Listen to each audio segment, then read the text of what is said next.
Hello, and welcome to the February installment of the virtual book talk series sponsored by the American Antiquarian Society.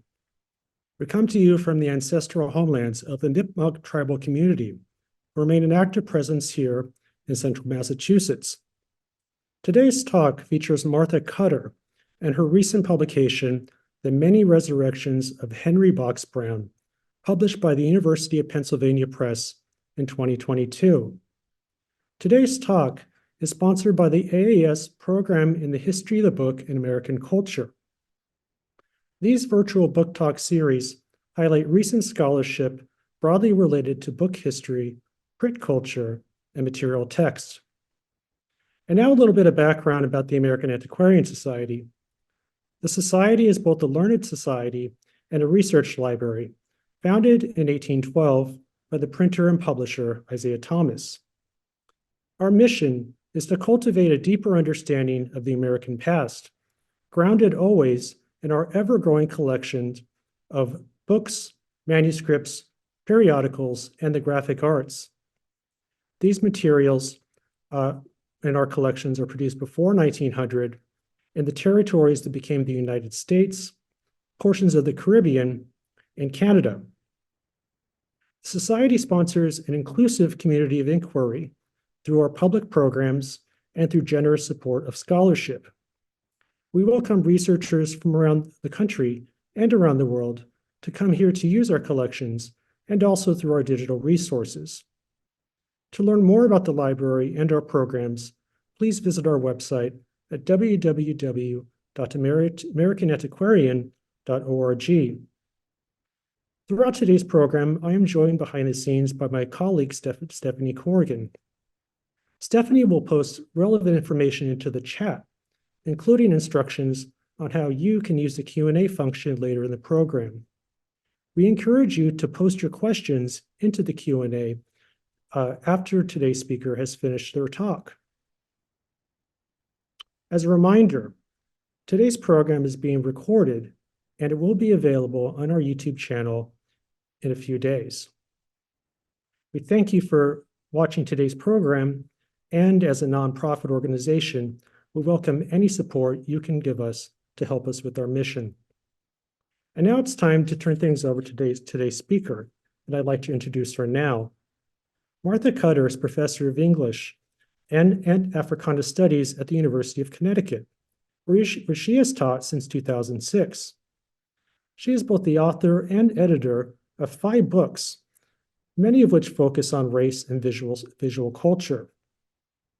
For instance, she's the author of Unruly Tongue, Identity and Voice in American Women's Writing, 1850 to 1930, which is published by the University of Mississippi Press in 1999. This was followed by Lost and Found in Translational Contemporary Ethnic American Writing and Politics of Language Diversity, published in 2005 with the University of North Carolina Press.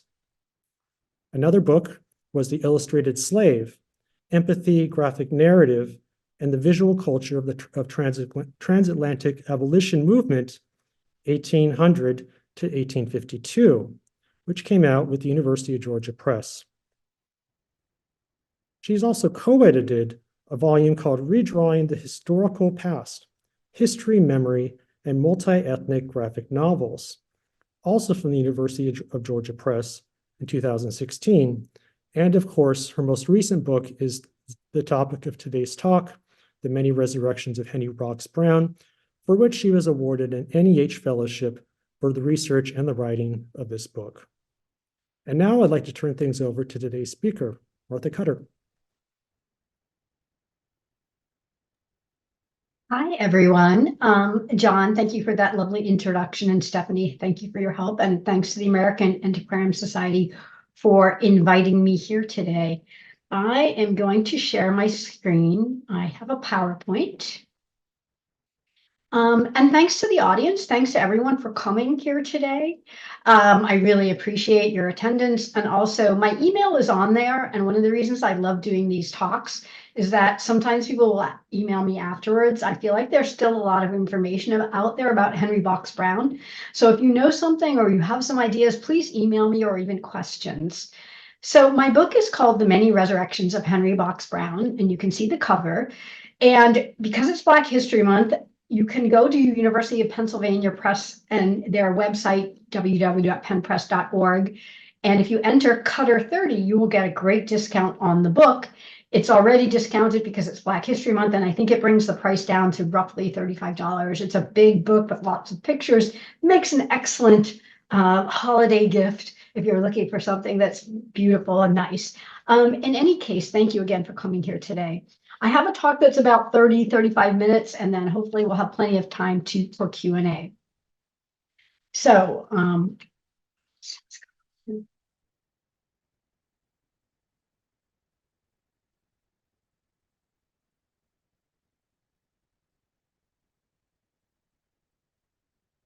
just having problems advancing my slides for some reason. Sorry about this, a little technical problem here. My slide's not advancing.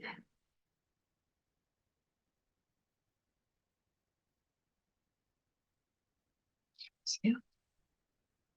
Sorry, I'm just going to screen share one more time. See if it gets better.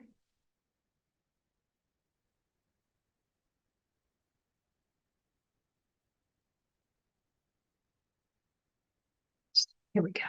Should be better, I believe. All right, there we go. Sorry about that. I don't know why screen share just stopped working. In any case, I'm going to give you a little background on Henry Box Brown. Henry Box Brown's main claim to fame was that he was an enslaved man who mailed himself from slavery in Virginia to freedom in Philadelphia in a very large postal crate in 1849. Thereafter, and until his death in 1897, he was known as Henry Box Brown. So Box became part of his name. And you can see I have on the timeline there in front of you that he mailed himself to freedom in 1849. There are two main parts to my book. One deals with the historical aspect of his life, and I've done a lot of archival research to flesh out what happened to him. And the second part deals with the resurrections of Henry Box Brown in our own contemporary time period by contemporary Black artists. For the sake of time here today, I'm mostly going to focus on the first part of the story of Henry Box Brown, the pieces of information that I found about his fascinating life, and think about his various performances and what they mean going forward, how they figure enslavement. But if you're interested, I will show you some slides at the end of the contemporary resurrections of Henry Box Brown, and they're really fascinating. And if you're really interested in that, again, you can buy the book. So who was Henry Box Brown? He was an individual who was born in slavery in Richmond, Virginia, as you can see on the timeline, in 1816. He then escaped by box in 1849. He purchased a large postal crate, and he had help, of course, but he was nailed into this box, and it was about a 29-hour voyage, and he eventually arrived in Philadelphia. He could have died during the voyage. The box was turned upside down. He could have been recaptured. So it was a perilous voyage, but he did emerge from the box singing. He had refashioned a hymn to sing when he came out of the box. In 1850, he fled to England due to fear of recapture. At least that's the story that was told. He came back to the United States in 1875. And that part of his story has been very fragmentary. People knew he escaped by box. People knew he came back to the US roughly in 1875. But what happened after that was a little unclear. So around 1815, around 2015, I started researching what happened to Brown. And I was able to discover that he did die in Toronto in 1897. And I was able to discover what he was doing in the last decade of his life. And so that was really interesting to me. And I did document his death, and you can see a picture of his gravestone. So that's a little bit about his life. As you can imagine, this was one of the most exciting and spectacular escapes of the antebellum period. And Brown's escape was celebrated in songs about the escape, some of which he wrote, but also in this kind of lithograph. This is a lithograph from 1850, probably created by Samuel Rouse. And you can see he's pushing himself up out of the box, and there's this image of wonder and fascination with his escape, amazement. And this is the resurrection of Henry Box Brown at Philadelphia. So it's like a rebirth into freedom. From the box is sometimes referred to as a tomb that he could have died in, but a womb also as he's reborn into freedom.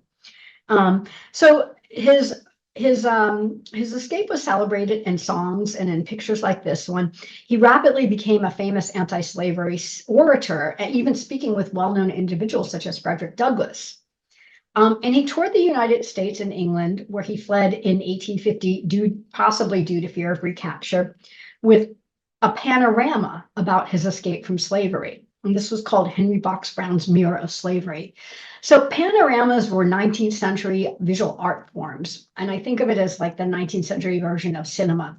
They were huge painted scrolls that would be unrolled and someone would narrate the scenes that were on them. Brown's own panorama has been lost, but this is, for example, a drawing of another very famous panorama by John Bamford. So Brown did tour the United States with his panorama as well as England, and he even had some shows in Worcester. So this is a Worcester performance from 1850. The Worcester, Massachusetts Spy says this panorama under the direction of Henry Box Brown is to be exhibited in the City Hall Thursday evening. So that's May 1850. And he did perform for 10 days in the City Hall in Worcester in 1850. And here's an advertisement for the performance of Mirror of Slavery that appeared in Frederick Douglass's newspaper, The Liberator, in 1850. And so these are the scenes of the panorama itself. The actual panorama has been lost, but we have a good sense of what the scenes were like from descriptions that appeared in newspapers. And I will note that if you see where my arrow is pointing, Henry Box Brown himself escaping appears in the panorama. So he often would be the narrator of this, and he'd be narrating his own escape from slavery. So it's a panorama about slavery, but also about himself escaping. Yeah, very interesting. There were also two narratives about Box Brown's life that were written. And the first one was written not by Brown in 1849. He collaborated with a man named Charles Stern on a book called Narrative of the Life of Henry Box Brown. This is right after he escaped in 1849, because this escape was rapidly becoming famous. So here's the frontispiece portrait that appears on the 1849 narrative. Now, I particularly don't like this image of Brown, and I think for various reasons that I'll go into that he didn't like it. But this is the one that appeared in 1849. And from my point of view, it makes him look kind of, his looks a little slovenly. He's looking off to the side. It's not a very composed image of himself. It's also, to my mind, quite static. He's just looking off somewhere. So that's the 1849, that's the 1849 version of his story that appears. In 1851, when he's in England, there's another edition of his life, this one written by Box Brown, and this is the frontispiece to the 1851 edition of Henry Box Brown, which was called Narrative of the Life of Henry Box Brown, written by himself. And you can see one of the resurrection drawings is there, Resurrection of Henry Box Brown at Philadelphia. And again, I think this is a really interesting visual image, because we see Brown starting to push himself up out of the box, and there's this look of wonder and amazement going on. And I do think Brown liked this image quite a bit. I say that because it was actually repurposed in later versions of his narrative. And I put the slides in here because John told me that some people out there are interested particularly in textual histories and book histories. And I know that's part of the series. So in 1860, there was another edition of Brown's narrative that was published. And this was published in Rugby, printed by Reed and Rogers in 1860. And it's really interesting to me. I came across this fairly late, and I don't think very much has been written about the 1860 edition. The title page of the 1860 edition says that it's the 10th English edition. So given that the first English edition was in 1851, that would mean, if that is true, that that Brown's narrative was popular enough that it was being reprinted every year. And I don't know if I believe that exactly, but it's an interesting point, 10th English edition. The frontispiece image here, the one that we saw on the 1851 narrative, actually is moved to the title page. So the point I'm getting at is this is not exactly just a reprinting of the 1851 edition. There are some substantial changes to it. There are some changes with punctuation and other things, but also the most important change occurs on the very first page. This is the 1860 Rugby edition. I was born, and it starts with this line, I was born about 45 miles from the city of Richmond in Louisa County in the year 1822. Now, remember I told you Brown was known to have been born around 1816, so that's a substantial change.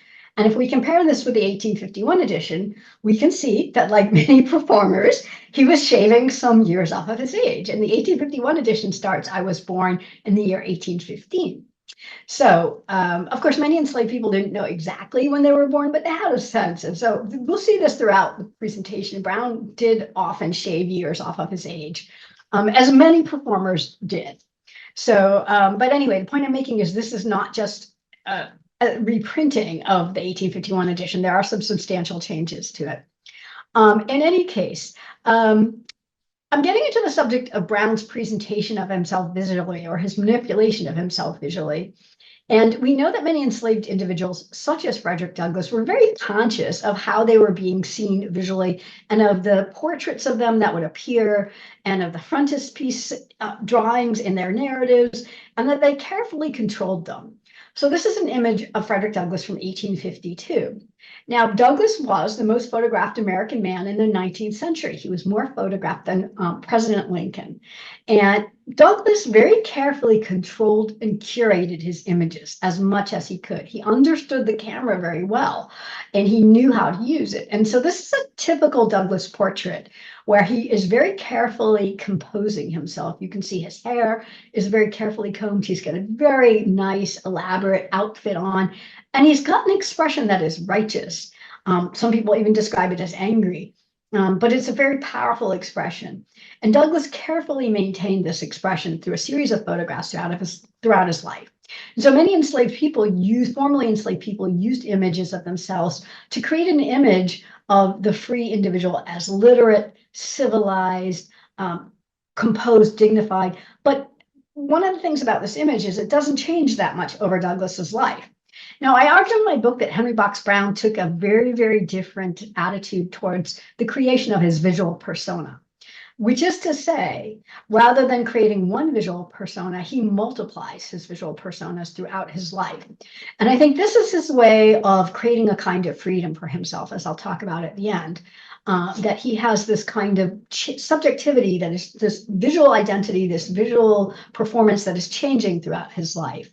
And that's why I call my book The Many Resurrections of Henry Box Brown. He resurrects himself visually in other ways throughout his life. So to give you some examples of that, this is a really interesting performance from 1851. And this time Brown was in England. And by the way, this is not a picture of Brown. This is a picture of Rory Rennick, who has a whole he's a contemporary magician who has a whole Box Brown show. And this is getting into the contemporary part of my book. But in any case, this is 1851. And this gives you a sense of the kind of performances he did.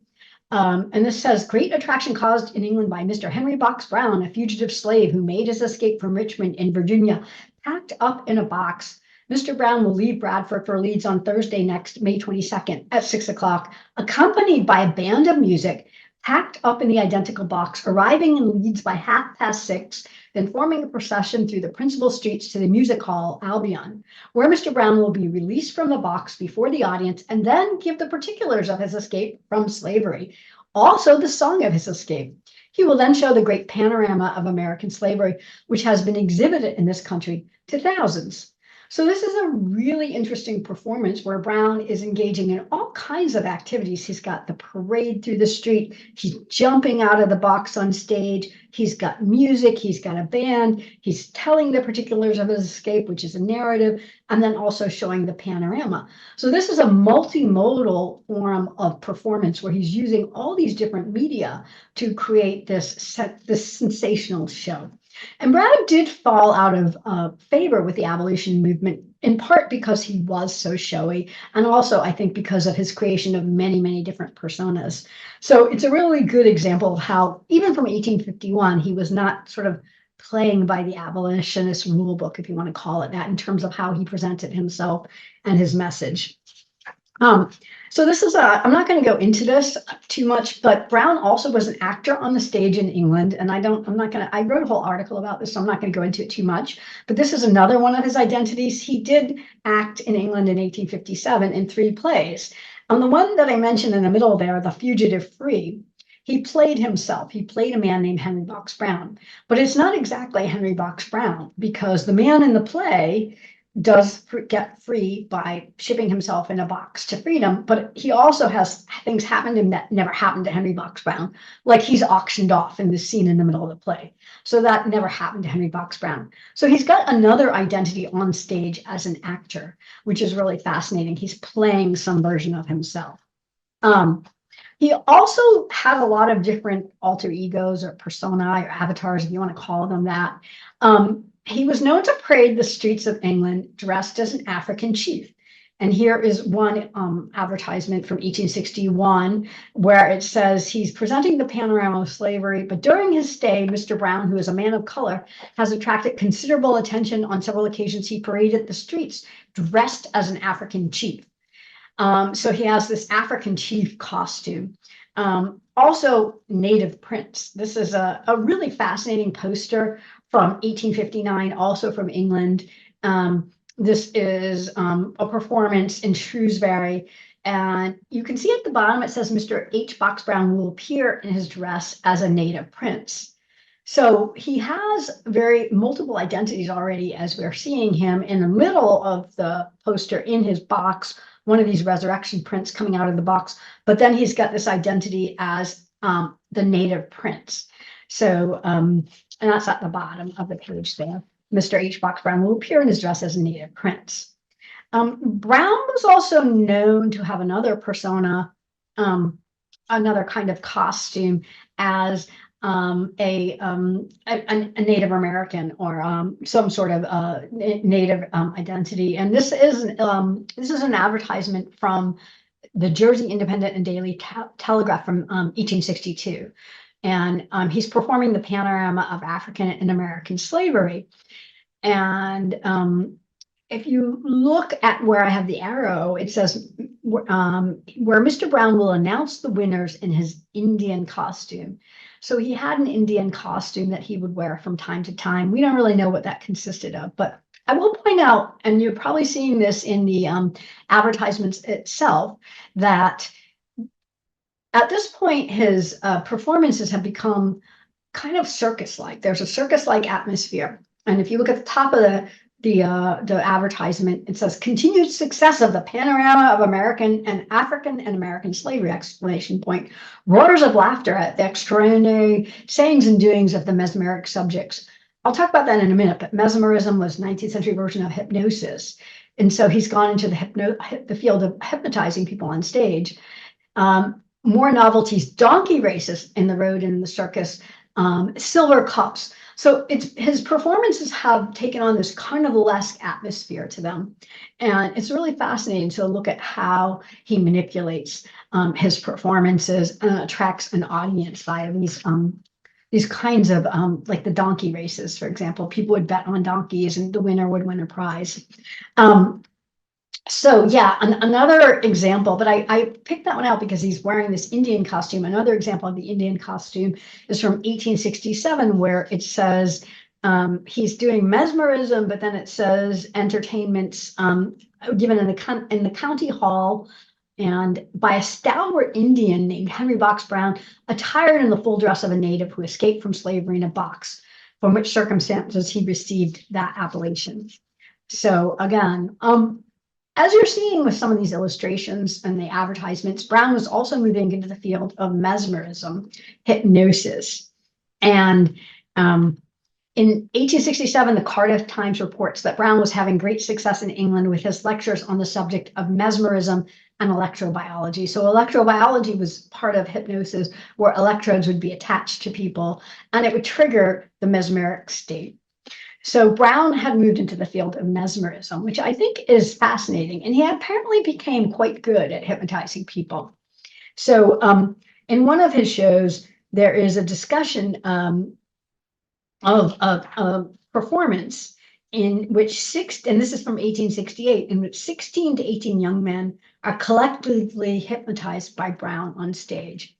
And this is a performance described in 1868.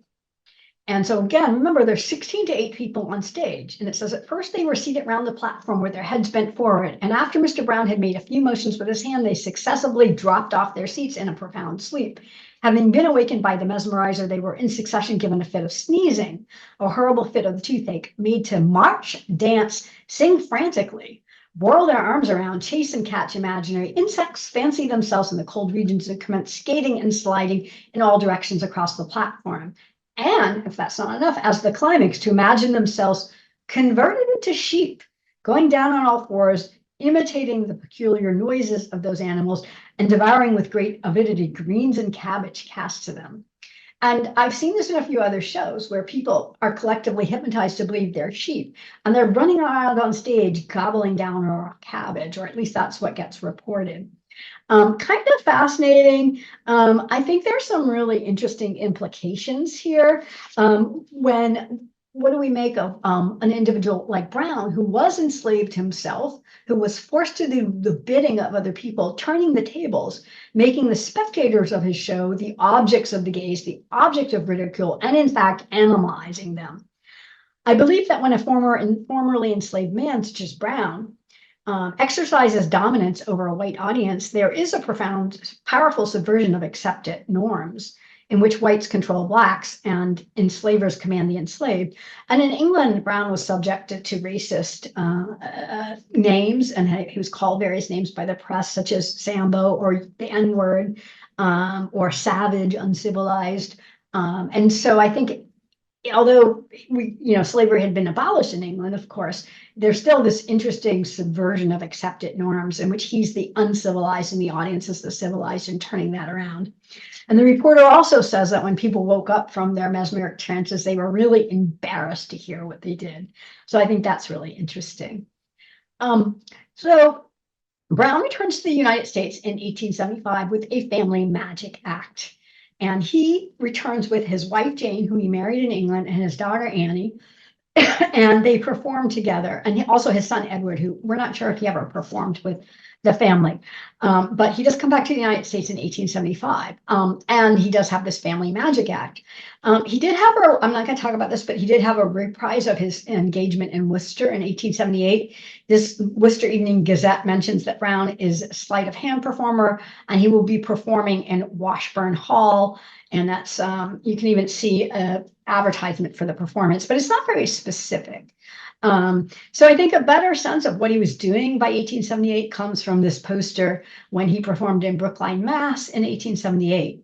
And you can see in the poster itself that he's got a lot of things going on once again, where he has, he's still known as Henry Brown, excuse me, the individual who escaped by box, but he's also Professor H.B. Brown at the top of the page. And then he's got the African Prince's Drawing Room Entertainment. And then he's got Professor H. Box Brown. And I think this is a really interesting advertisement too, in terms of how it interpolates the symbol of the box itself, how it integrates it. If you look in that middle paragraph, it says the program will consist of the following: drawing and restoring a handkerchief, destroying and restoring a handkerchief, astounding feat with the sword and cards, the wonderful flying card and box feat. So the wonderful flying card and box feat, burning cards and destroying them, etc. And then it says passing a watch through a number of boxes. So there's this interesting symbolism here of Box Brown, who escaped by box, destroying boxes, passing watches through them, passing time through them. And Brown was also known during his shows, some of his shows, to have himself enchained and swaddled up, sort of precursor to Houdini, and then appear magically unchained. So I think it's really interesting the way he plays with the symbol of his own enslavement. So this is in 1878. And he has returned to the United States, as I mentioned.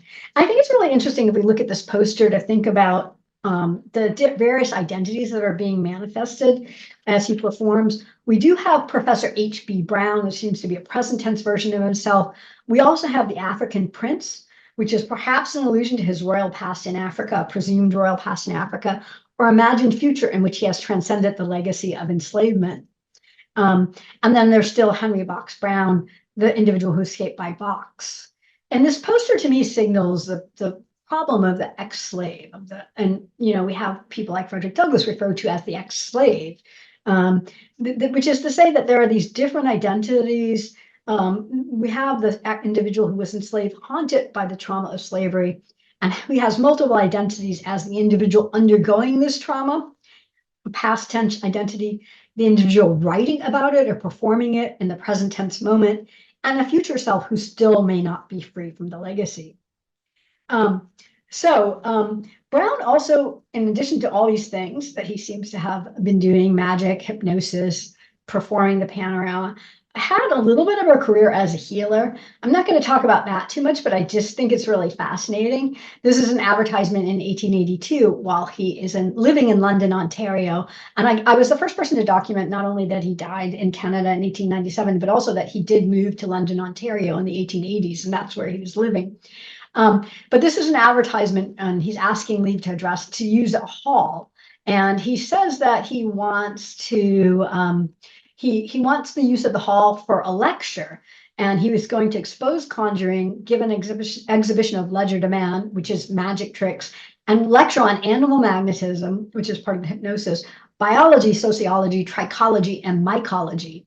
The use of the hall was granted. So trichology is the study of hair loss, and mycology is the study of mushrooms for healing purposes.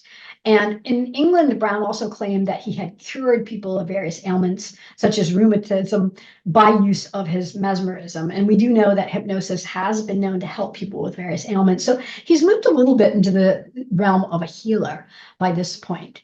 And this is another interesting mode that Brown had throughout his life, but he was a singer and he was known to be a very good singer. But he also had a family act of singing, and this is 1889. So as you may know, Jubilee singing was very popular, and we have a picture of the Fisk Jubilee singers, but a number of African-American individuals took up Jubilee singing. And this is one of the last known performances by Brown, and this is 1889. Where Professor Brown and family, so this would be his wife his wife Jane and his daughter Annie, were singing in Wycliffe Hall. And again, he's giving the story about his escape from slavery, and then he does some tricks of magic, and the reporter's not too excited about that. But then the reporter says the company rendered a number of plantation songs, which were well appreciated by those present. The ladies were very good singers, and there was more plantation energy than usual in such entertainments. The professor stated at the close of that he would give a lecture on slavery and do so in about 2 weeks. So I think this is really interesting. The ladies were very good singers, and there was more plantation energy than usual in such entertainments. And this makes me think about contemporary critics who've talked about the afterlife of slavery. And for example, Gwen Berger has recently argued that the afterlives of slavery live on. And argues that the notion of the plantation structures diverse time periods from plantation slavery proper through the failure of Reconstruction and the imposition of Jim Crow, but also up to the present tense moment.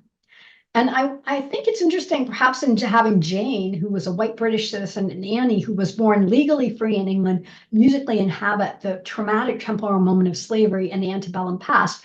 Brown implies that slavery has not gone away. He breaks away from the idea that the afterlife of enslavement only impacts African Americans or formerly enslaved individuals even.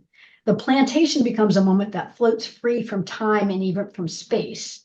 The plantation energy appears limitless and all-engulfing. It is past, present, and future all wrapped up into one. So this is 1889 performance implies that slavery is this everywhere, every time, everything entity that impacts everyone. It hasn't gone away, but lives on in various forms. So people think the 1889 performance in Branford was Brown's last performance, but was it? Interesting question. And I cover this in my book, and it's totally new material that no one's talked about before. From my evidence and my research, it appears to me that Brown continued to perform past 1889. So I collected data from the City of Toronto tax rolls, and you can see from this chart that Brown is still listed as performing in various ways. So for example, in 1890, he's listed as a concert conductor, and in 1891 as well. And he also has professor of animal magnetism in 1888. And then in 1895 and 1896, 1897, professor. And as we saw, he was giving lectures which shade over into performances, lectures on hypnotism, in which he would sometimes hypnotize individuals. So I think professor is an interesting, it does, for Brown, it always shaded over into performance. And also I collected data from Toronto City street directories. And you can see when looking at street addresses that Brown appears to, again, be performing. These are all the people who were living with him as well, which is interesting information too. But if you look at, for example, 1890, 91, rather, I'm sorry, 18, I have to move this a little bit here so I can see. But if you look at, for example, 1890, it says he's a musician. He's living on Bright Street, Brown, Henry B. And then if you look at 1891, he's described as a traveler. I don't exactly know what that means, but by 1893, he's again described as a lecturer. In 1894, he's a music teacher. And again, in 1896, he's a music teacher. So there's some evidence that he was still continuing to perform or to work in his field late. And by 1896, Brown would be roughly 80 years old. So a little bit under 80 years old. And I have one last piece of data, which is very interesting and a little perplexing, which I came across, that perhaps his last known performance was not in 1889, but was actually in 1896, 1 year before his death, when he was around 79. And this is a performance and this is an advertisement I found from Pontypool Free Press, that's Wales. The Varteg Board School was close to overflowing on Thursday evening when one of the grandest of entertainments was given on behalf of Mr. George Selby. And then it lists the program. And then it says, organ recital, Professor Box Brown. So I read that and I was like, what? And then they repeat it. The organ recital by Professor Box Brown has left a marked impression on the minds and ears of the people.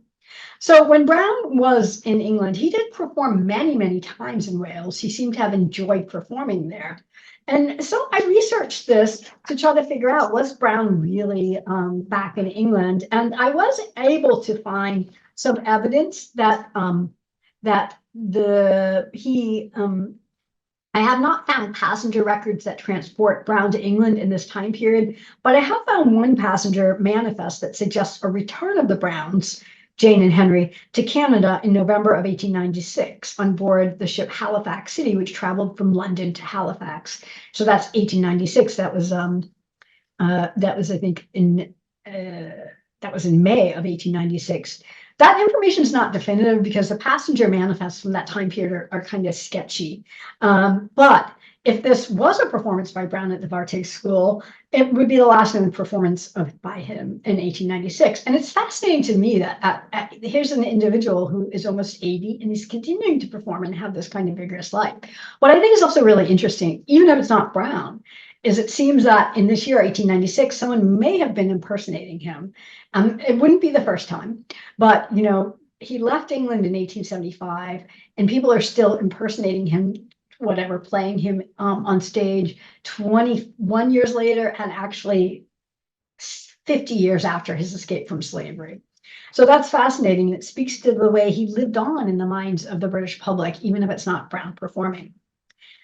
So it speaks to the idea of Brown's larger than life personality living on in England, if not in actuality, then certainly in the minds of the public.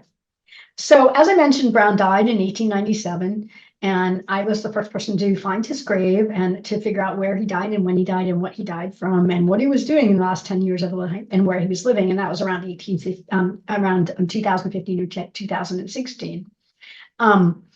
And so to kind of draw things together a little bit here, what I've been talking about is the different performances and performance modes and visual identities that Brown had throughout his life.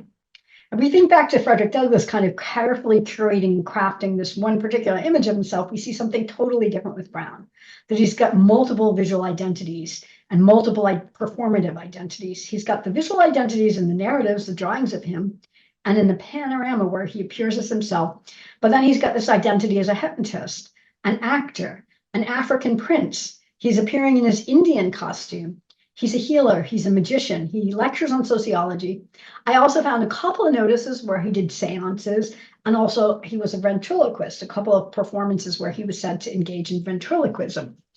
So, I mean, I used to ask myself, who is the real man? Who's the real Henry Box Brown? Will the real Henry Box Brown please stand up? And I decided that's not the right question to ask about the life of Henry Box Brown. The real question to ask about the life of Henry Box Brown is, does he ever escape from the trauma of his enslavement via performance? And I think this is the central question of Box Brown's life. Is it possible to gain control of trauma via performance and re-performance of it? If you yourself went through something extraordinarily traumatic and you were performing and re-performing it, are you gaining control of it, or are you just repeating it with little change?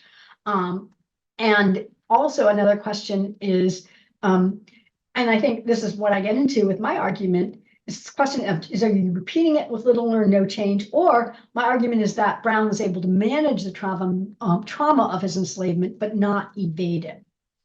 By incorporating the box into his name and into his performance work throughout his life in England, Canada, and US, he also demonstrates the everywhere of slavery, that slavery has not ended, but it continues in different forms into the present tense moment of his life across 3 different continents. So I think there's a powerful message there about how slavery continues to enchain him and how it changes forms, but it does not go away.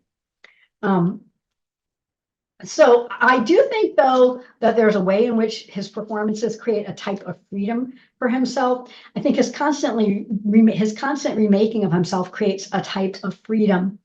Via performance, Brown keeps open the play of his own identity. And by the way, this is not Box Brown, obviously. This is a children's musical that was made about the life of Box Brown that may be on Broadway soon. So via his performances, Brown keeps open the play of his own identity and his status and culture. He's not just a fugitive slave who escaped by box, but an actor, a magician, a hypnotist, a healer, a singer, a concert conductor. He's constantly remaking and resurrecting himself, and so he can't be captured or boxed into one identity. He's ceaselessly escaping and resurrecting himself into a new persona. And so that's what's really fascinating to me. I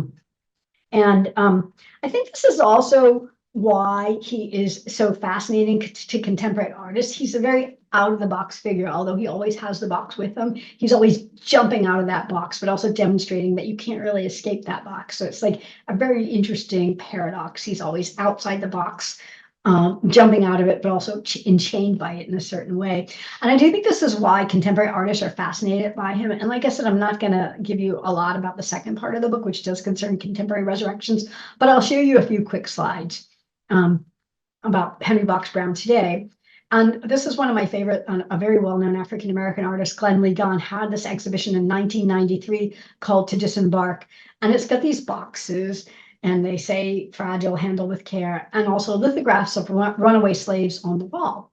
And what I like about this exhibit is you can't really tell, is Brown in the box or has he already escaped from it? So it creates this mysterious presence for Brown. Another very interesting resurrection of Henry Box Brown occurred in 2012 by a performer named Wilmer Wilson IV. And Wilmer Wilson IV visited locations in the iconic tourist corridor of Washington, D.C., covered in postage stamps, and he would walk into post offices and ask to be mailed to freedom, and he would record the responses he got. He's a performance artist, and so he has the videotapes of this, and he has a book about it and photographs. And so like Box Brown, he was engaging in very multimodal performances and recording people's reactions to him. There have been several children's books written about the Box Brown story. This is one from 2007, and it's called Henry's Freedom Box, a true story from the Underground Railroad. It's by Ellen Levine and Kadir Nelson. And then this is another more recent one from 2020. And myself and others started documenting from about 2015 onward that Brown was performing magic and hypnosis and all that kind of stuff. And so they are aware of that piece of his story. And I like this illustration because you can see that Brown he's dressed as a magician and he has this turban on his head, but it's boxes. It's all composed of boxes. And if you look closely at his pupils, and I don't know if you can see this on the PowerPoint, but he's got little boxes in his eyes. as if to say he has not escaped from the legacy of the box and the legacy of enslavement. So that's 2020, very wonderful children's book. This is a poetry collection from 2017, which won the Pulitzer Prize by Tahimba Jess. And you can see he's got actually a whole 7 or 8 pages in this poetry collection devoted to Box Brown.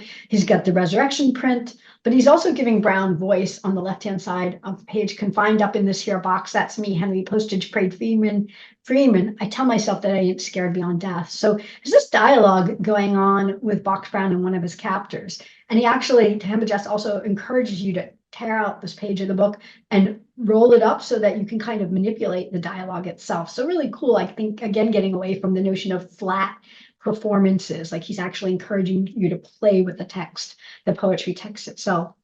I do think then that what fascinates individuals is that Brown is constantly remaking and resurrecting himself. And even from the beginning, to think I'm just going to get a box and mail myself to freedom is a very out of the box way of thinking. He's literalizing the metaphor of the man who's treated as property. He gets in this box and it's marked as if he's cargo and he escapes. And so he's already a very sort of unusual thinker when it comes to the subject of how one presents slavery. And I do think that is what appeals to contemporary Black artists today who have paid homage to him in many, many ways. But if you want to read more about that, you will have to buy my book. Thank you for allowing me to speak here today.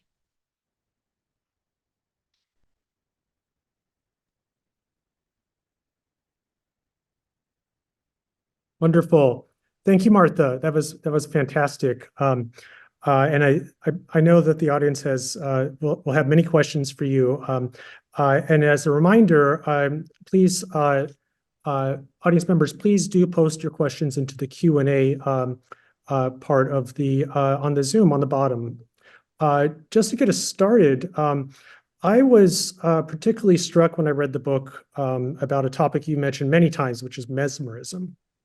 And I think you also drew together many of the strands you discussed towards the end of your presentation when you said that I think one of the central arguments is that Henry Box Brown managed his trauma, the trauma of enslavement, through stage performances.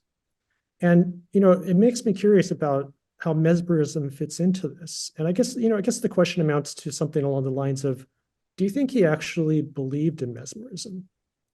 Was it simply a show, right? And I guess, I'm curious how that fits into your argument, right? If there's an element of belief, right, that mesmerism is something that compels people to do things, might that have some resonance with slavery, right? And so I'm just curious if you could say more about it. And, it seems like there's so many of these performances kind of delve into what we often think about as a kind of pseudoscience aspect or a kind of popular science of the 19th century. But do you believe Brown believed in these things?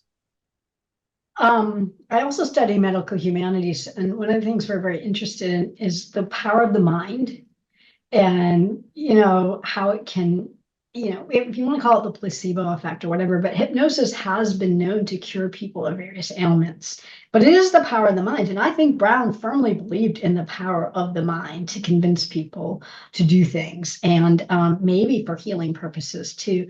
So, I think he was very good at figuring out how to get people to do what he wanted them to do on stage. And I guess I'm not, did he really believe that he was healing people or curing people? That's a really good question, John, and I have to think about that a little bit more. But I think with Brown, there's often playing both sides of the coin. Like, yes, I believe in it, but it's also going to make for a great show. And so he is this sort of very interesting performer, and in a certain way, like, it's hard to pin him down. But like you see in some of the advertisements, he's both exposing spiritualism, but he's also engaging in these second sight performances. And so he's kind of having it both ways, like he's in touch with unseen forces, but he's also exposing spiritualism. And so it's hard to say with him what he really believed, I guess. But I think from his point of view, I think he was very interested in using the skills he learned as a performer to gain control of audiences and he crafted this very interesting life as a performer. And that hasn't been thought about very much in terms of histories of Black art. Daphne Brooks does talk about that a bit, but I don't think she goes into very much detail about the hypnosis and hypnotic shows. So, yeah, it's a good question. I have to keep thinking about, when you say, did he really believe in hypnosis? I mean, I think he believed that he could manipulate people with hypnosis. Whether he really believed he was enacting cures, I don't know. We have many questions coming in to ask more about performance, right? It's such a central part of the book. So one viewer asks, was he also performing enslavement in addition to performing his escape by the box? In the panorama, he definitely had a lot of scenes of enslavement. And there were not just his, but enslavement of other individuals, like pictures of people, you know, and we should go back and say the panoramas, some of them made light of slavery. And so they would show these bucolic scenes, not Brown's, but Banvard's, for example, these bucolic scenes of workers in the field, which were really plantations. And Brown's panoramas actually showed, you know, whippings and tarrings and featherings and lynchings and all kinds of things like that. So he did show enslaved individuals as well as individuals escaping. So yes, he did portray enslaved individuals in the panoramas. So Right, and as you mentioned, was there another part to that question? I'm sorry, I think. Sorry, yeah, there was another related question about performance, which I guess gets into the aspect of how it became so central to his career, which is Julia Jeffrey asked, was he successful from a financial point of view? He seems to have been. I mean, I do have in the book some stuff about him running inns and restaurants. But I think, you know, he was able to cobble together a living, and I don't find him, you know, doing other jobs, and I've looked for that. So yeah, I think he pretty much, you know, he was able to make a living this way. And I think that, you know, it wasn't the best living, but I think he and his family must have really enjoyed performing, especially his daughter Annie was also a performer. So after she, you know, while she was with him, but also later and before she got married and stuff like that. So I think, yes, he was able to cobble together a living. I don't think it was a wonderful, I don't think he made tons of money, but. Great. As a side note here, Nancy Siegel, like many of our viewers, says, thank you for a wonderful presentation. She mentions, just as a FYI, that the B&O Railroad Museum in Baltimore has a permanent exhibition on Box Brown. And I suppose she invites everybody here to come visit it. I don't know if you use that as part of your research. Yeah, this is another reason to buy the book. Sorry, you get that Cutter 30. I actually have a whole chapter, but no, maybe it's not a whole chapter, part of a chapter on memorialization of Box Browns. So I talk about that Baltimore Museum, which I don't really like. And I also talk about there's a sign in Louisa County that references him. And then there's also a river walk that has it has an image of the box. And I think that is also in Baltimore somewhere. And you know, you can actually it's a metal replica of the box, and you can actually get into it if you want. So I do actually talk about the Brown's presence in memorials and think about the way he's treated. I'm not really fond of the Baltimore, the Cincinnati Museum, the Underground Railroad Museum's treatment of him. It's very chaotic to my mind, and I do have photographs of that in my book. We have a few more questions about that I think could be combined here. One attendee asks if the escape by box was something unique, and if perhaps this was done by other people. And maybe you could also, I think, along the same lines, think about this additional question, which is from Philip Torgeson, who asks us, were there attempts to recapture Henry Box Brown? Yeah, the escape by box was unique as far as we know, and somebody else, and this is one of the reasons the abolitionists, particularly Frederick Douglass, did not like Brown, is after he published his narrative, a few other people tried it and they were caught. So no one could do this again. So it was unique. And so I mentioned in 1850, there's an incident where he gets into he claims that his master, his former enslaver, came and tried to take him back, and he fought off the man and escaped, and that's why he went to England. There's some evidence that this may have been more like a drunken brawl where some individual saw Box Brown and they got into an argument with him. But I mean, there were other enslaved individuals who were attempted to take back into slavery, like Frederick Douglass and Harriet Jacobs, who then fled to England. So the evidence is a little mixed on that. I tend to believe him that these people were trying to recapture him, but it's just not clear what happened. There was a court case and everything, and I think the folks didn't show up, and so it's a little unclear. They got fined and they didn't show up. We have time for, I believe, 2 more questions. Julie Winch asked a question I think that really ties into what you just mentioned, which is when Henry Box Brown was in the UK. And she says you mentioned his critics in the press, but was there much interaction with the anti-slavery movement in England? Yeah, so he had a lot of interaction with William Wells Brown and some other members of the anti-slavery movement, and they didn't like his shows at all. And as you can tell, they were getting more and more circus-like. So he kind of fell out of favor with the abolitionist movement. And I think that's one of the reasons he embarked on this interesting circuit of his own making of performance art. But William Wells Brown, and he also, his partner who he had been performing with was very involved with the abolitionist movement, and they had a big fight. And so he basically said terrible things about Box Brown, including that he never tried to buy out of slavery his wife, who he had who had been married to in Virginia. The evidence is very mixed there, and we really only hear the story from Samuel Smith, as the guy who worked with him with the panorama. We only hear that it's a one-sided story. So I do go into some of that controversy in the book too, why the abolitionists didn't like him, and I think for whatever reason that he fell out of favor, and he did have interactions, and then that stopped. Great. I think we'll take one more question here. There are many more, by the way, and Martha, we'll save them for you, and you can look at them later after the program. But we'll end here with Stephen Sanfilippo, who asked this really good question, which is about what about his family and particularly his descendants. You do mention throughout the book his wife and children, but do we know much about his descendants? Well, so his family from Virginia, his wife Nancy was sold away, and he had 3 children, and this comes up in one of the plays that he acted in. And she was actually pregnant with a 4th child. And I hired a genealogist to try to figure out what happened to Nancy, and there's no evidence about that. I do suspect that he may have reunited with some of those family members, only because his son. So Brown never went back south, as far as we know, but his son, Edward, actually happened to marry a woman from Richmond, Virginia, and he wasn't anywhere near the South at the time that this happened. So I suspect Brown did go back and try to trace his relatives, but that's just speculative. So that part of the family, we don't know very much about, and I think it's good future research.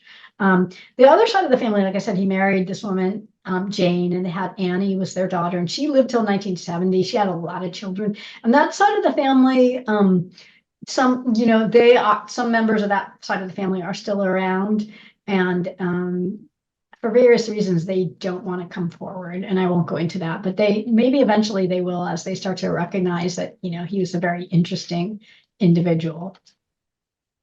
And you definitely show that not only through your archival research, but also just the fantastic survey you've done of all the different, what you call resurrections, right, in the 20th century and the 21st century, right, through art, through performance, through children's literature. There's really so much covered in the book. Thank you, Martha, so much. This has been a fantastic presentation. We should, and we have to end the program, unfortunately, but I do want to mention that we have many events coming up in the spring. It's actually a jam-packed schedule so far, and I can only mention right now the 5 events we have simply in the month of March. Please see the website for more information to learn about our programs. But just to give you just a quick taste of what we have coming up, on March 5th, we have a hybrid program with Leslie Butler, which is on her book, Consistent Democracy, the Woman Question, and Self-Government in 19th Century America. On March 11th, another hybrid program featuring Hannah Carlson, which is on a book entitled Pockets, An Intimate History of How We Keep Things Close. On March 21st, yet another hybrid program with Barbara Weisberg, giving a talk on Strong Passions, a Scandalous Divorce in Old New York.